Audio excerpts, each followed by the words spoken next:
आप सभी भाइयों को नमस्कार।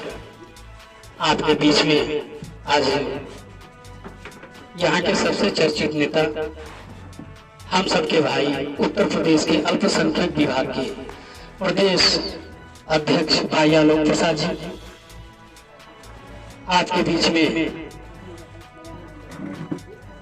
हमारे सबसे आदरणीय नेता और महाराजगंज जिले के जिला अध्यक्ष, जिला पंचायत सदस्य भाई जग्गू जी, प्रदेश सचिव भाई वसीम अहमद जी और साथ में घुगली ब्लॉक के पूर्व अध्यक्ष भाई गनी जी। कांग्रेस पार्टी की तरफ से हम लोगों को ये सूचित किया गया है कि हम हर गांव में जाकर हर दलित भाइयों से मिलकर एक दलित और मुस्लिम संवाद करें।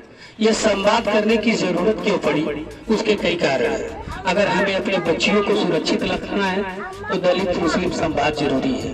अगर हमें महंगाई से छुटकारा पाना है तो दलित मुस्लिम संवाद जरूरी है। अगर हमें अत्याचार से छुटकारा पाना है तो दलित मुस्लिम संवाद जरूरी है। अगर हमें अपने बच्चों को अच्छा शिक्षा देना है तो दलित मुस्लिम संवाद जरूरी है।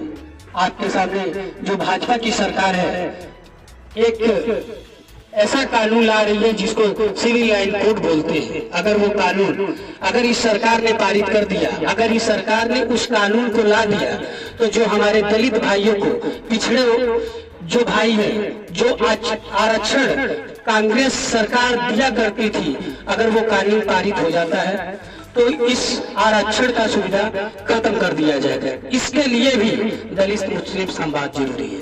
दोस्तों, जब हम और आप एक साथ थे तो जो ये सरकार आज 300 सीट लेकर राज कर रही है, उसके 2 सीट आया करती थी। इसका आप लोग गवाह भी हैं और सब लोग जानते भी हैं।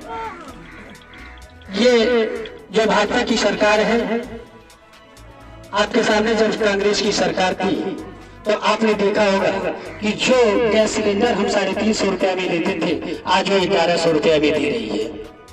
जो तरुआ का तेल हम 80 रुपया में लेते थे, आज वो आपको 200 रुपया लीटर में मिल रहा है। जो सरिया हम लोग 3500 रुपया प्रति क्विंटल लेते थे, आज वो सरिया 7000 के ऊपर चला गया है।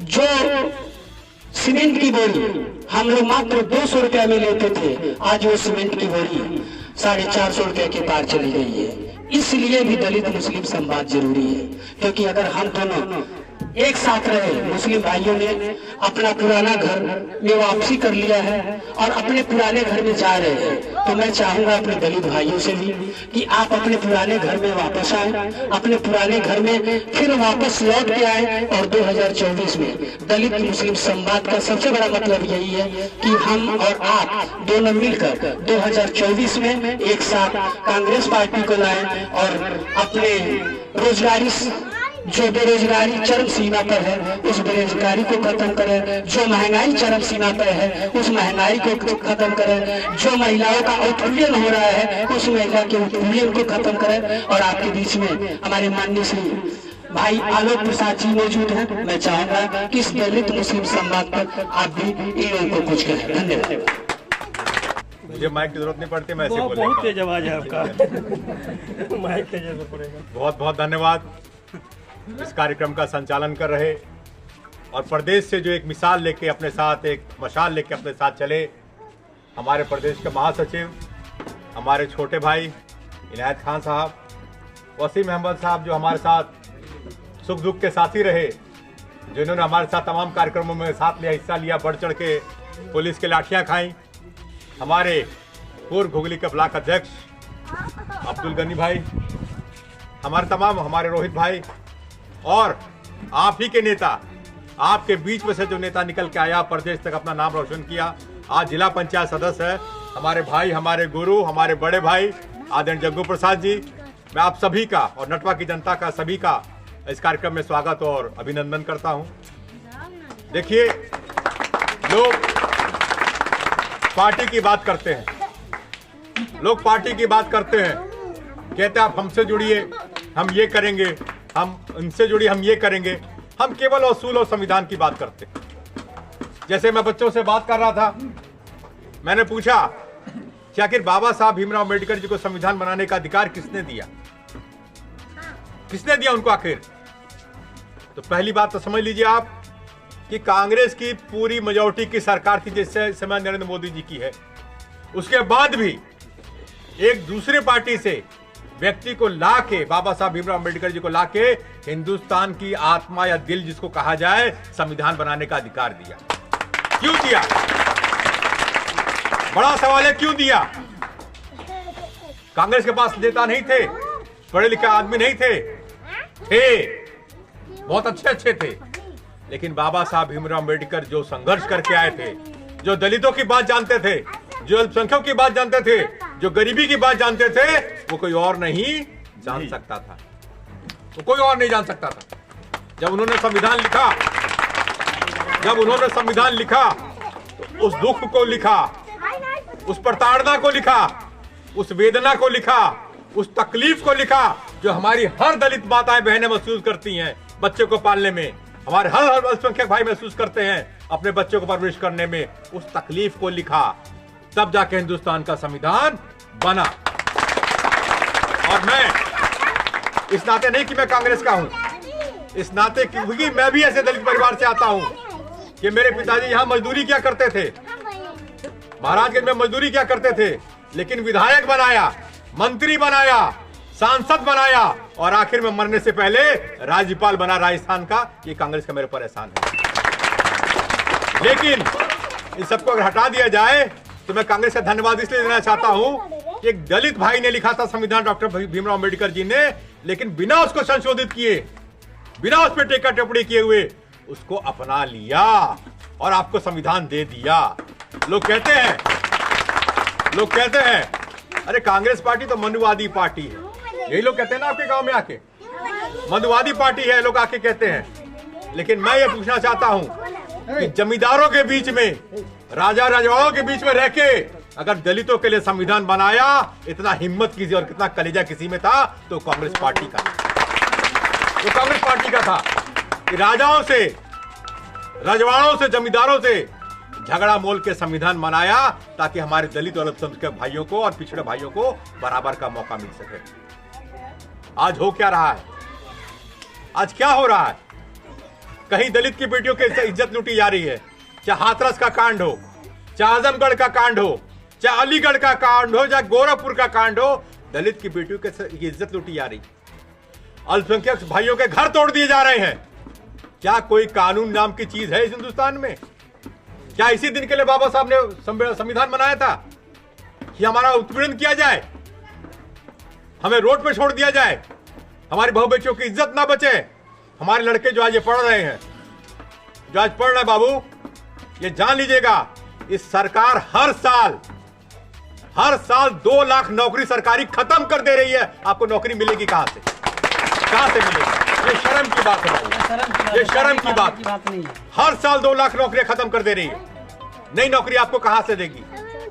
तमाम हमारे लड़के सुबह सुबह रोड पे दौड़ा करते थे, जो हम सेना में भर्ती होंगे, हम मिलिट्री में जाएंगे, सीने पे गोली खाएंगे, वो इस उम्मीद के साथ, इस फक्र के साथ और इस गौरव के साथ जाता था, रोड पर लड़ता था, दौड़ता था कि हाँ, अगर मैं मरूंगा, मैं देश के लिए गोली खाऊंगा तो हिंदुस्तान की सरकार मेरी बीवी बच्चों का पालन पोषण करेगी। इस हिम्मत के साथ वो लड़ता था मैदान में कि कोई बात होगी तो मेरी सरकार है जो मेरे पीछे खड़ी रहेगी और मेरी माता बहनों का और मेरे बच्चों का पेंशन के माध्यम से लालन पोषण करेगी। इस सरकार ने क्या किया?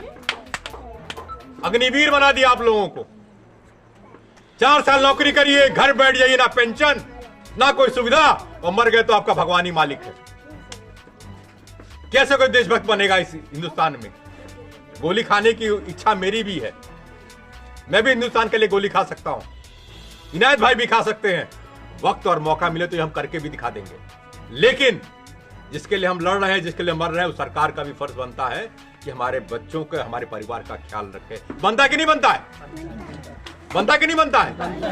सरकारी नौकरियां, जब कांग्रेस लुटेरी पार्टी है, डकैतों की पार्टी है, मनुवादी पार्टी है तो सरकारी नौकरियों में पेंशन दिया जाता था, लेकिन जब से ये सरकार आई है अटल बिहारी वाजपेयी ने पेंशन खत्म कर दिया, माननीय मोदी जी ने सरकारी नौकरी खत्म कर दी।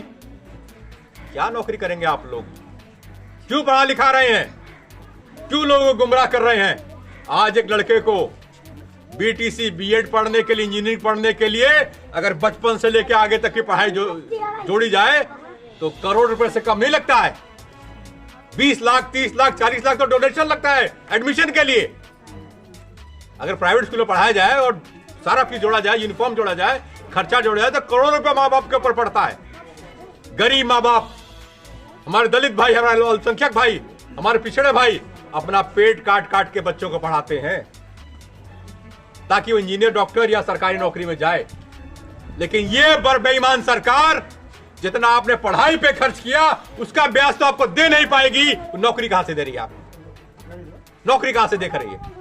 1 करोड़ का अगर ब्याज जोड़ा जाए, केवल ब्याज जोड़ लिया जाए तो महीने भर में 40-50 हजार आपको आराम से मिल जाएगा। लेकिन ये सरकार आपको 10 से 15 हजार नौकरी नहीं देना चाहती है। ये सरकार की ये नीयत है, ये सरकार की ये नीयत है।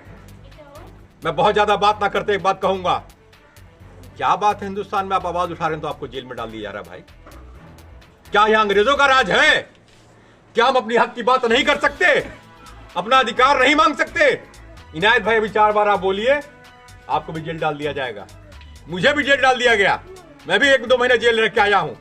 और जब मैं जेल में गया तो मैंने देखा कि वहां ज्यादातर दलित, पिछड़े और अल्पसंख्यक भाई जेल में बंद थे। क्यों बंद थे? क्योंकि उनके पास पैसा ही नहीं था कि वकील कहां से करेंगे। वकील कहां से करेंगे? झूठा केस हो, इनके बड़े बड़े व्यापारी दोस्त किसी के केस में लिप्त होते हैं तो केस को घुमा के आपके ऊपर डाल दिया जाता है, इनके ऊपर डाल दिया जाता है और उनके व्यापारी दोस्त आज भी राज करते हैं। आज मैं आपके माध्यम से एक बात कहना चाहता हूं कि देखिए, बात सब नेता करते हैं, वोट सब मानते हैं, लेकिन कांग्रेस पार्टी ने कभी जातिवाद की राजनीति नहीं की। अगर की होती तो मैं आप सबके सामने कहता हूं आज ये दुर्दशा कांग्रेस की नहीं होती, नहीं होती। वो चाहती तो अल्पसंख्यक की पार्टी बन जाती, वो चाहती तो दलितों की पार्टी बन जाती, वो चाहती तो पंडित जी लोगों की पार्टी बन जाती, ठाकुर लोगों की पार्टी बन जाती, कोई रोक नहीं सकता था। लेकिन कांग्रेस ने कहा कि ठीक है, मेरा वजूद खत्म हो जाएगा, ठीक है हम पार्लियामेंट में नहीं आएंगे, ठीक है हमारे प्रधानमंत्री मुख्यमंत्री नहीं रहेंगे, लेकिन दलितों का, पिछड़ों का, अल्पसंख्यकों का कहीं भी नुकसान होगा, उनके साथ गैर कानूनी बात होगी, गैरवाजी बात होगी तो कांग्रेस खड़ी रहेगी। इसीलिए कांग्रेस कहीं नहीं, इसीलिए कांग्रेस कहीं नहीं। इस बात को आप लोग अपने दिमाग में जाइएगा, सोचिएगा, विचार करिएगा कि जिस पार्टी ने हिंदुस्तान को आजादी दिलाई, जिस पार्टी में बड़े बड़े नेता रहे, हमारे बड़े बड़े शहीद रहे, चाहे वीर अब्दुल हमीद रहे, तमाम नेता रहे जिन्होंने अपनी शहादत दी, आज क्यों वो पार्टी की हालत है? ऐसी पार्टी की हालत क्यों है? क्यों हो रखा है हमारे ऐसे हालत? सोचिए, आप एक बार विचार करिएगा। जब जमींदारों का राज था, जमींदारी देखिए कोई कई लोगों ने यहाँ पे, जब जमींदारों का राज था तो आपको अपना खेत जोतने का अधिकार नहीं था राज अधिकार, आप अपना खेत नहीं जोत सकते थे। लेकिन धीरे धीरे वो जमींदारी खत्म की, वो राजा रजवाड़ों का प्रथा खत्म की, ताकि यहाँ की आम जनता अपने आप को महसूस करे। बाबा साहब की बात सब लोग करते हैं, मंदिर सब बनवा देते हैं, एक अलग बस्ती बना लेते हैं। बाबा साहब कभी ये नहीं चाहते थे कि हमारा दलित भाई अलग रहे। वो चाहते थे हमारा दलित भाई उतने ही सम्मान से चले जितना सवर्ण लोग के जो चलते हैं, चाहे कोई भी जाति का हो, जो बड़े लोग चलते हैं, उनके लड़के साथ कंधा से कंधा मिला के चले और सर उठा के चले, और उसे कहीं कहने में शर्म ना आए कि मैं हिंदुस्तान का नागरिक हूं। उसको ना दलित में बांटना चाहते थे, ना पिछड़ों में बांटना चाहते थे, ना अल्पसंख्यक में बांटना चाहते थे। इस बात को ध्यान रखिएगा। मैंने अपने भाषण में बहुत ज्यादा बात बोल दी, और इनायत भाई का ऐसा इनका चेहरा है, इतना खुशी से बुलाते हैं कि मैं रोक नहीं पाया, अपने आप को मैं आया और आप लोगों से मैंने बात की। किसी बात से किसी को ठेस पहुंची हो तो मैं उसकी क्षमा चाहूंगा, माफी चाहूंगा। लेकिन एक बार अंत में फिर कहूंगा कि आज हिंदुस्तान में संविधान संकट में है, बहुत बड़ा संकट है, क्योंकि लड़कों को नौकरी नहीं मिलने वाली, लड़कों को नौकरी मिलने वाली नहीं, लड़कियों की इज्जत महफूज नहीं है, कहीं सरकारी स्कूल में मास्टर की नियुक्तियां कहीं नहीं है। ये सरकार हम लोग को धर्म के नाम पे बरगला रही है। मैंने अभी थोड़ी देर पहले कहा था कि कांवड़ यात्रा में जाइए, कांवड़ यात्रा में जाइए, देखिए वहां दलित भाई आपको कांवड़ लेके चलते मिलेंगे, पिछड़े भाई हमारे कांवड़ लेके चलते मिलेंगे, लेकिन कोई ऐसा व्यक्ति जिसका बाप अधिकारी हो, पीसीएस हो, आईएएस हो, बड़े व्यापारी हो, या कोई बाबू साहब हो, या कोई ठाकुर साहब हो, उनका लड़का वो कांवड़ आपको लेके चलता हुआ नहीं मिलेगा, नहीं मिलेगा। कि उसको पता है कि एक धर्म, जाति और ये मजहब एक ऐसा अफीम है जिसको खिला के हिंदुस्तान की जनता को बेवकूफ बना के कुछ भी कराया जा सकता है, कुछ भी कराया जा सकता है, और वही हिंदुस्तान में हो रहा है। जाग जाइए, अभी वक्त है, अपने अधिकारियों को लेकर खड़े हो जाइए, लड़िए, सड़क पे उतरिए। अगर नौकरी चाहिए तो हमें चाहिए, हमें सम्मान चाहिए तो चाहिए, हमें अगर ये हक चाहिए तो चाहिए, इसके लिए खड़े हो जाइए, अन्याय के खिलाफ आवाज उठाइए। और जो नेता, मैं नेताओं पे भी कहना चाहता था, भूल गया, जो नेता यहां आता है और कहता है कि मैं आपका ये कर दूंगा, ये रोड बनवा दूंगा, ये नाली बनवा दूंगा, ये करा दूंगा, उससे पहले पूछिए कि तुम जीते तो तुम्हारे पास गाड़ी कहां से आई, तुम्हारे बाप ने कमा के दिया था?